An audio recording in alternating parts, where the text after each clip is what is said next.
Hello Ananya, hi sir. আমরা আজকে flush feel করেছি এখানে। তো আমরা এমপ্লয়ীদের নেম লিখেছি, তো তাদের ফার্স্ট নেম এবং লাস্ট নেম আলাদা আলাদাভাবে লিখবো। তো কিভাবে করতে পারি এটা? এটা খুবই সোজা স্যার। ফার্স্ট নেমে ক্লিক করে এখানে যেটা নেম আছে ফার্স্টে নামটা লেখার পর এখানে ক্লিক করার পর কন্ট্রোল করলে পরে আমাদের নামটা চলে আসবে। দেন এটা করারও আরেকটা প্রসেস থাকে, যেরকম ফার্স্টে লাস্টের নেমটা লিখি,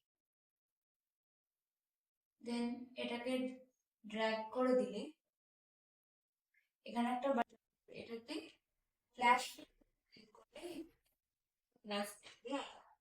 ওকে, আমরা দুইভাবে করতে পারি, একটা কন্ট্রোল প্লাস সি এবং পরে ড্র্যাগ করে আমরা ফ্ল্যাশ ফিল করলে পরে সেটা হয়ে যাবে, তাই তো? ওকে, থ্যাংক ইউ।